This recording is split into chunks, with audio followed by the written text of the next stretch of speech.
ইমু, তোমার সমস্যাটা কি? তুমি কি দেখতেছো না আমি অফিসে যাচ্ছি? অফিসে যাওয়ার জন্য আমি রেডি হয়ে বেরোচ্ছি, তুমি তোমার নোংরা হাত দিয়ে আমাকে ছুঁয়ে পুরো আমার শাড়িটাই নোংরা করে দিলো। ইমু, আমি বুঝতেছি না তুমি এমন করতেছো কেন। আমি তোমার হাজবেন্ড, তো শাড়ি পরেছে তোমাকে দেখে সুন্দর লাগতেছে, এই জন্যই তো বললাম, কিন্তু এমন করতেছো কেন? শোনো, আমি জানি আমাকে কেমন লাগতেছে, তোমার মুখ থেকে আমার শোনার বিন্দু মাত্র ইচ্ছা নেই। সারাটা দিন বাসার মধ্যে কি করো? খাও আর ঘুমাও। তোমার মতো আমি সারাদিন খাই ঘুমাই না, আমার বাইরে কাজ করতে হয়, আর কি পরিমাণ কষ্ট করি সেটা আমি বুঝি। ইমু, একটা সামান্য বিষয় নিয়ে তুমি আমার সাথে এরকম রিয়াক্ট করতেছো। আমি কিন্তু তোমার কাছ থেকে এরকম কিছু আশা করিনি। তুমি কি দুই চোখে দেখতেছো না যে আমি অফিসে যাওয়ার জন্য বের হচ্ছিলাম? সকাল সকাল মাথাটা দিলা গরম করে। শোনো, আর বেশি কথা বললো না, আমাকে এবার অফিসে যেতে দাও। বাই।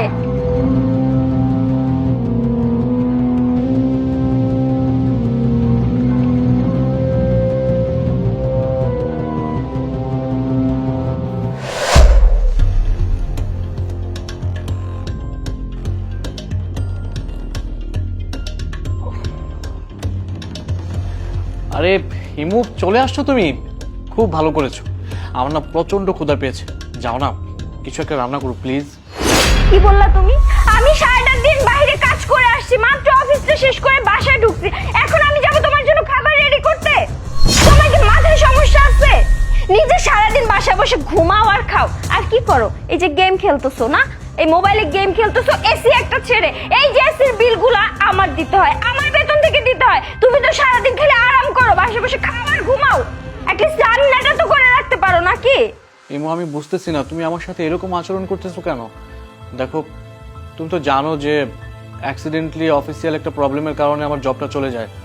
আমি তো জবের জন্য ট্রাই করছি, তাই না? আমি তো রেগুলার ট্রাই করছি, কিন্তু মানে আমি যেটা দেখছি ডে বাই ডে তোমার আচরণ শুধু চেঞ্জ হচ্ছে, তুমি আমার সাথে শুধু খারাপ আচরণ করতেছো, কিন্তু কেন?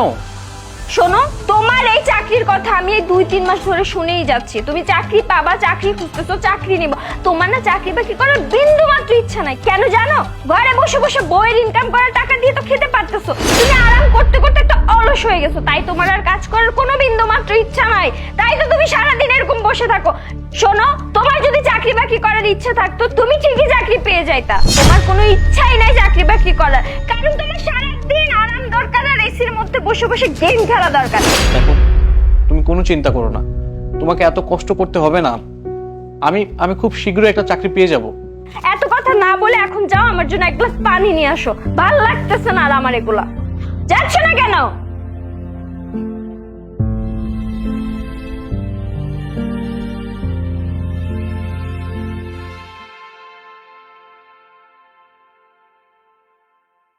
এই নাও পানি। এমো, তোমাকে একটা কথা বলি, আমরা পুরুষ মানুষরা যখন টাকা পয়সা ইনকাম করি, মানে অনেক টাকা পয়সার মালিক হয়ে যাই, তখন আমরা কি করি জানো? আমরা চেষ্টা করি আমাদের স্ত্রীদেরকে রাজরানী করে রাখতে। আর তোমরা নারীরা যখন টাকা পয়সা ইনকাম করা শুরু করো, আমরা পুরুষরা যখন কোনো একটা খারাপ সিচুয়েশনের উপর দিয়ে যাই, মানে বলা যায় আমাদের ইনকামটা বন্ধ হয়ে যায়, তখন তোমরা কি করো জানো? আমাদের সাথে পৃথিবীর সবচেয়ে নিকৃষ্ট যে আচরণটা আছে, কুকুরের মতো আচরণ করো। অন্তত এই কয়েকদিনে সেটা আমি বুঝে গেছি, আমার বোঝা হয়ে গেছে।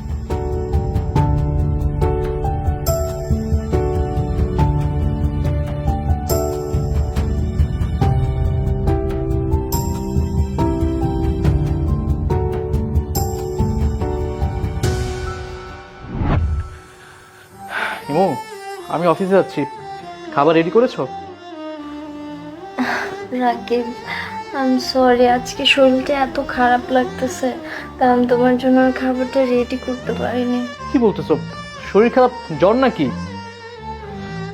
ঠিক আছে তো, আচ্ছা কোনো সমস্যা নেই, যেহেতু তোমার শরীর খারাপ তুমি রেস্ট নাও, আর আমি বাইরে খেয়ে নেবো, ঠিক আছে? ওকে, বাই।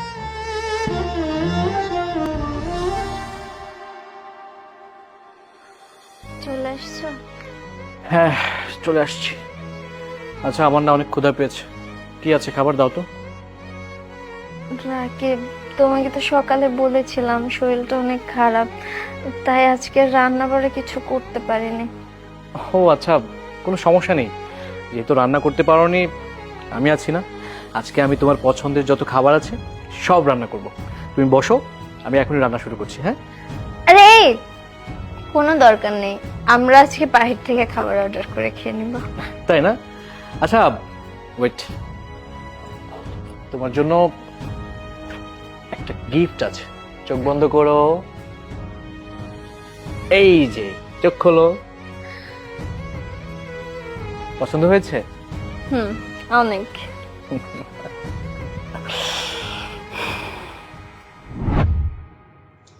এই মানুষটা আমাকে এত ভালোবাসে, এত যত্ন করে, আর আমি আজকে এই মানুষটার সাথে এত দুর্ব্যবহার করেছি। এই কাজটা আমার খুব খারাপ হয়েছে। আমি এক্ষুনি ওর কাছে গিয়ে ক্ষমা চাইবো।